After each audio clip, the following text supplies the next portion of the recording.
This is Larry Adams with WoodworkingNetwork.com, reporting live from IWF. I'm here with Joe Campbell, who's the head of marketing and application development with Universal Robots. And we're in his booth that, as you can see, has plenty of robots to look at. Joe, can you tell me what we're looking at here? Tell me about the robot and the things it can do. Happy to do that, Larry. So for those of you who don't know Universal Robots, we're the market leader in collaborative robots. Collaborative means our robots can be safely applied next to skilled human operators. Of course, after a proper risk assessment, but that's a key benefit to our product line. What we've got here is a demo showing surface finishing, and it's done by our partner Kane Robotics. They're a systems integrator down in Texas, and they specialize in surface finishing of all manner of materials, wood, plastics, metal, acrylic, etc. They've got a two-part demo here. One is simulating the sanding of a door front. It could also be a drawer front. It could be a panel. It could be a door, but any kind of flat good in the cabinet business. The second demo is the surface finishing or sanding of a guitar body. Very common. Obviously, those of you who have got experience with guitars, you like the nice shine and the smooth finish, and this is where it starts. Right? So Kane has taken our cobot, leveraged the force sensing capability with their expertise in material removal, and they deliver this turnkey cell. It's a really good example.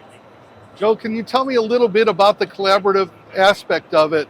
I'm standing here very close to it. What would happen if it bumped me? Well, the good news is we've got 17 different safety protocols that allow you to set up the robot to match your safety protocols in your plant. Right? And so in this case, these are speed and force limited. And in fact, if you were in the path of the robot and the robot made contact with you, it would stop, right?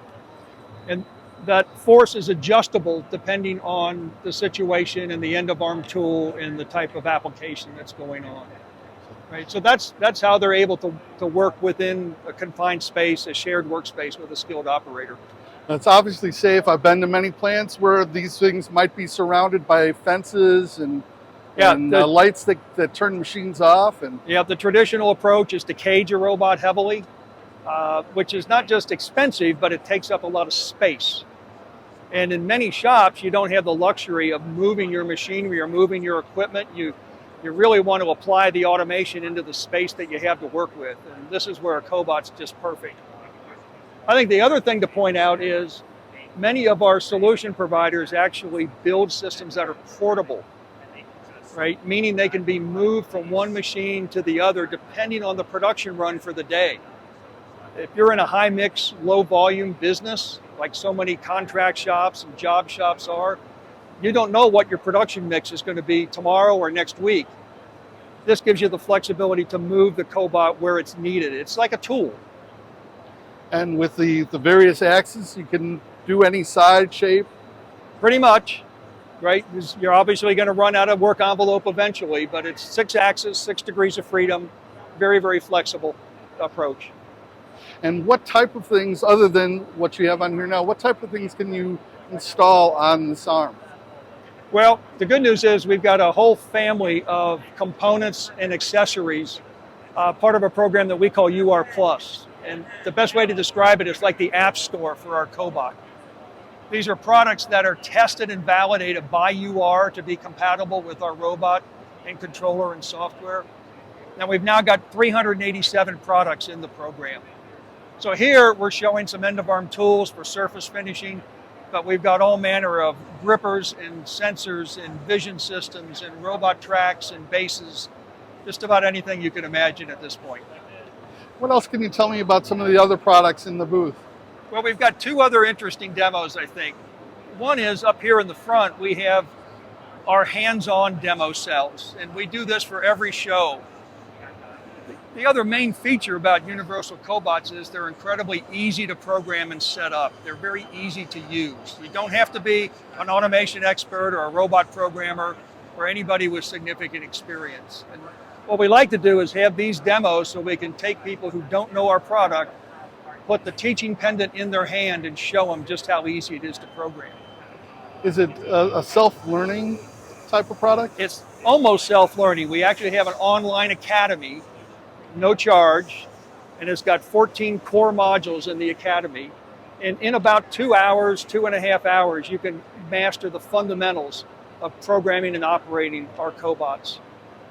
The last demo we have is down here at the far end of the booth, in the back of the booth, and there we're simulating the load and unload of a router. Again, another common process here in the woodworking industry. But we've got cobots deployed in surface finishing, machine load and unload, banding operations, etc.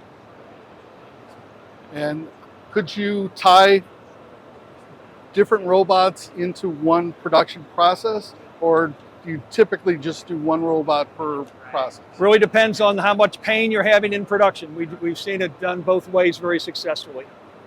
Some processes for cycle time will benefit from 2 robots, right? If you want to remove, do surface finishing twice as fast, that's one alternative. We have other customers, for example, in the garden furniture business, and they want to be able to sand both sides concurrently, and so they use 2 robots just to get throughput. So theoretically, they could use the one robot to go all the way around it, but it's faster to do 2. Absolutely. And is the programming a challenge? The programming is very straightforward. We I always we make this about challenge. Larry, we can make you a robot programmer in about 10 minutes. That would be a challenge in itself. I know it's a little scary, but we can. That'd be a challenge in itself. Now, this has touched me a couple of times, and you're right, it does stop, it holds, and then it moves. If I were to stay on it, it would stay stopped? It would stop. It would e-stop. And if it's touching you, it's not generating enough energy to trip the safety circuit. Right. Yeah, it was not. Yeah, it's just brushing you. Blowing me up. Yep. Exactly. So what's next for Universal Robots? Excuse me. Well, we're continuing to grow the business. We're now active in all industries and all market segments. I think we're doing a lot of work now in these path-intensive applications like grinding, polishing, material removal. Not so much for the woodworking world, but we're doing a great deal in welding right now, which is of interest to some of the furniture manufacturers that are here. Certainly, they use mixed materials and Absolutely. welding. Absolutely. And we have a new product that will be introduced next month at the IMTS show in Chicago. It's the new UR20. 20 kilo payload capacity, 1,750 millimeters of reach, 60% faster than our current models. It's really a new generation of cobot that we're bringing to market. Well, that sounds great. I'll see you It's going to be fun. We'll see you there. We've been talking with Joe Campbell with Universal Robot. I've been Larry Adams for Woodworking Network, reporting from IWF. Thank you very much.